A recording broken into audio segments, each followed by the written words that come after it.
भगवान शिव प्रत्येक जीवों का मंगल करने वाले हैं।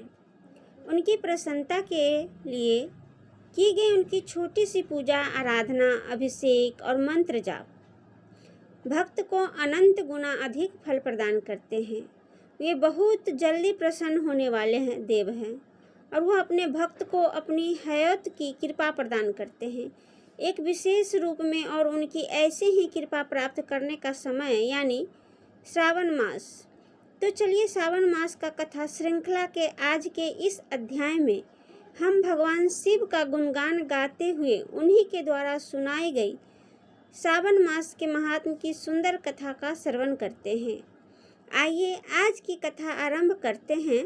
भगवान शिव ने कहा, हे सनातन कुमार, 1 करोड़ पार्थिव लोगों के महात्म और पुण्य का वर्णन नहीं किया जा सकता। जब एकमात्र लिंग का महात्म नहीं किया जा सकता तो फिर करोड़ लिंगों का विषय में क्या कहना।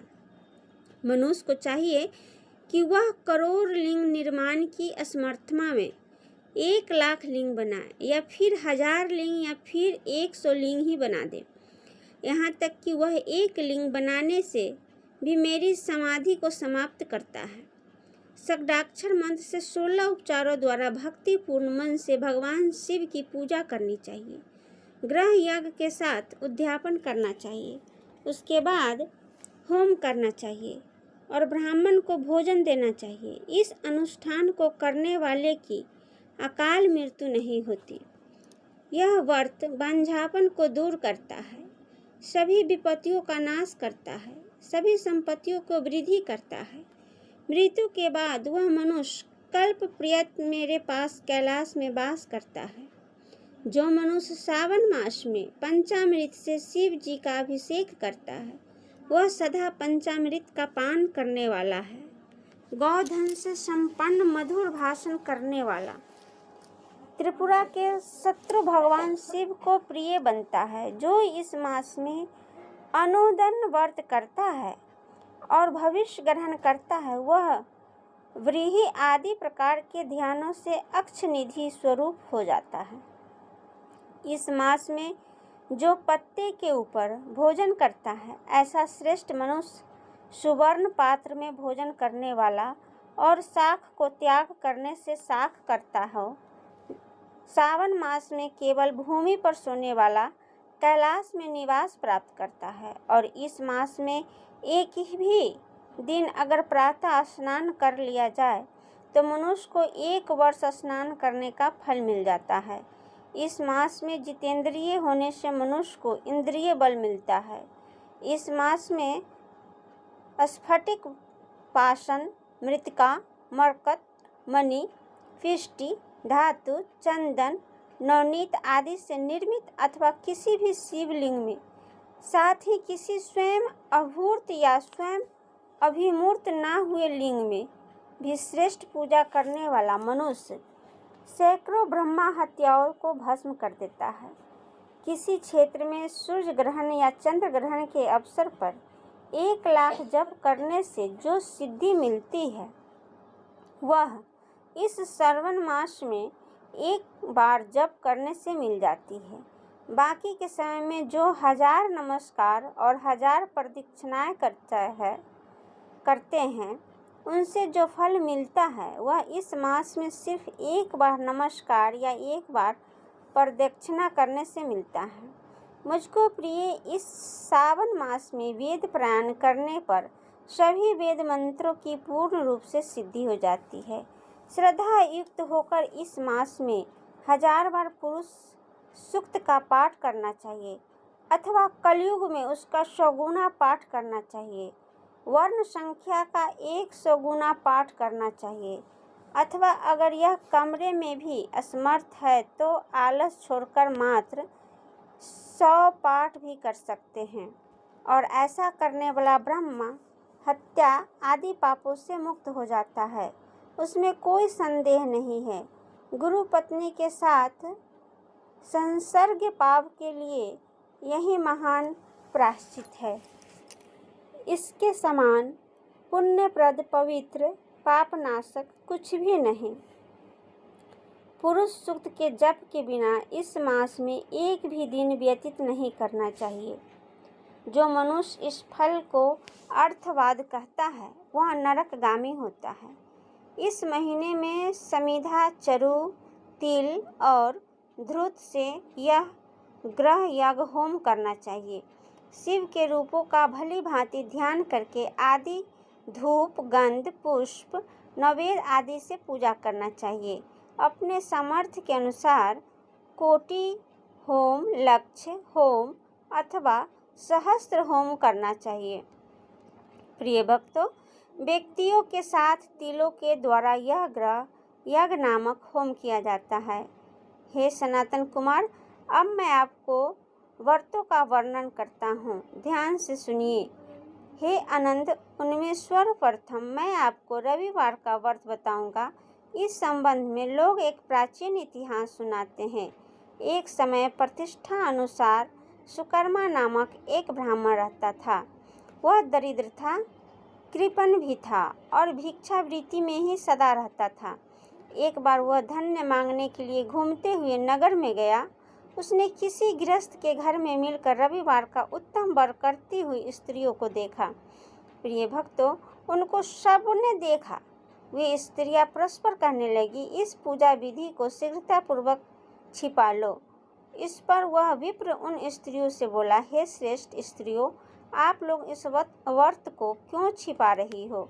आप सभी दयालु स्त्रियां मुझ पर कृपा करके इसके विषय में मुझे बताओ। तीनों लोकों में परोपकार के समान कोई धर्म नहीं। समान चित्त वाले सज्जनों के लिए परमार्थ ही स्वार्थ है।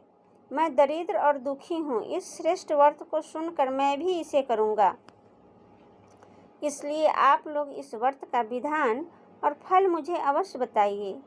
यह सुनकर स्त्रियों ने कहा, हे द्विज, इस व्रत के करने में आप उन्माद और प्रसाद करेंगे, अथवा इसे भूल जाएंगे, अथवा इसके प्रति अभक्ति या फिर अनास्था रखेंगे। ऐसा हमें लगता है कि इसलिए हम आपको यह व्रत कैसे बता सकते हैं।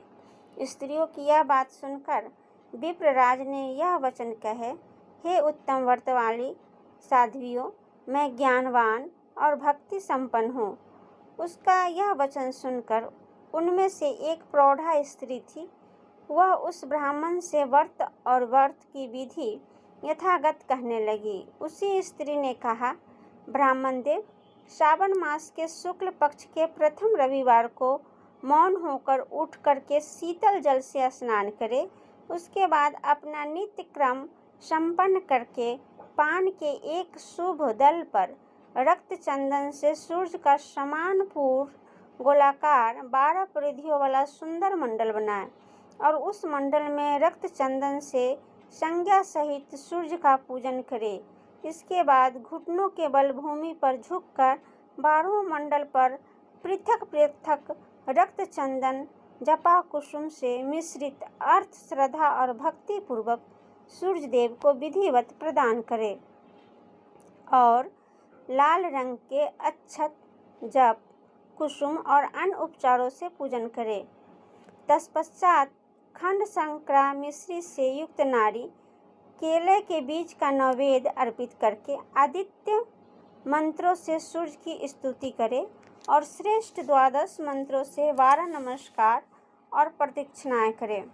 तत्पश्चात 6 तंतुओं से बनाए गए सूत्र में 6 ग्रंथियां बनाकर देवेश सूर्य को अर्पण करे, उसे अपने गले में बांधे और फिर 12 फलों से युक्त वायन ब्राह्मण को दान कर दे। इस व्रत की विधि को किसी के समक्ष सुनना नहीं चाहिए। हे विप्र, इस विधि से व्रत किए जाने पर धनहित व्यक्ति धन प्राप्त करता है, पुत्रहीन को पुत्र प्राप्त होता है, कोढ़ी कोढ़ से मुक्त हो जाता है, बंधन में पड़ा हुआ बंधन से छूट जाता है और रोगी रोग से रहित हो जाता है। हे विवेद, अधिक कहने से क्या प्रयोजन। यह साधक जिस अभिष्ट को कामना करता है, इस व्रत के प्रभाव से उसे प्राप्त कर लेता है। इस प्रकार सावन के 4 रविवार और कभी कभी 5 रविवार में भी इस व्रत को अवश्य करना चाहिए। करना चाहिए। स्त्री तत्पश्चात उन पतिव्रता स्त्रियों को नमस्कार करके वे ब्राह्मण अपने घर आ गए। उन्होंने जैसा सुना था उसी विधि के अनुसार उस संपूर्ण व्रत का उन्होंने पालन किया। अपनी दोनों पुत्रियों को भी उन्होंने यह विधि सुनाई। उस व्रत से सुनने मात्र से शिव जी के दर्शन से और उसके पूजन के प्रभाव से वे कन्याएं देवकन्याओं के समान हो गई। उसी समय से इस ब्राह्मण के घर में देवी लक्ष्मी ने प्रवेश किया। वे अनेक उपायों और निमित्तों से धनवान हो गए। किसी दिन उस नगर के राजा ने ब्राह्मण के घर से होकर राजमार्ग से जाते हुए खिड़की में खड़ी उन दोनों सुंदर और अनुपमय कन्याओं को देखा। तीनों लोकों में कमल, चंद्रमा आदि जो भी सुंदर वस्तुएं हैं, उन्हें वे दोनों कन्याएं अपने शरीर में अवयवों से तिरस्कृत कर रही थी। उन्हें देखकर राजा मोहित हो गए और क्षण भर के लिए वहीं खड़े हो गए। ब्राह्मण को शीघ्र बुलाकर उन्होंने दोनों कन्याओं को मांग लिया। तब उस ब्राह्मण ने भी हर्षित होकर दोनों कन्याओं राजा को प्रदान कर दी। उस राजा के प्रति रूप में प्राप्त करके कन्याएं भी प्रसन्न हुई। वे स्वयं इस व्रत को करने लगी और पुत्र पौत्र आदि से संपन्न हो गई। कथा का समापन करते हुए भगवान शिव कहते हैं, हे मुनि, महान सर्व देने वाले इस व्रत को मैंने आपसे कह सुनाया। जिस व्रत के सावन मास से मनुष्य सभी मनोरथों को प्राप्त कर लेता है, उसके अनुष्ठान करके फल वर्णन भला कौन कर सकता। इस प्रकार स्कंद पुराण अंतर्गत ईश्वर सनातन कुमार संवाद में सावन मास महात्म अंतर्गत प्रकृत नाना व्रत रविवार व्रत आदि कथन नामक 5वां अध्याय संपूर्ण हुआ। और यही थी हमारी आज की सावन मास की कथा। हमें आशा है कि इस कथा का सावन मास के कथा भगवान शिव की विशेष कृपा आपको भी प्राप्त हुई होगी। इसी प्रार्थना के साथ हम आपसे मिलेंगे।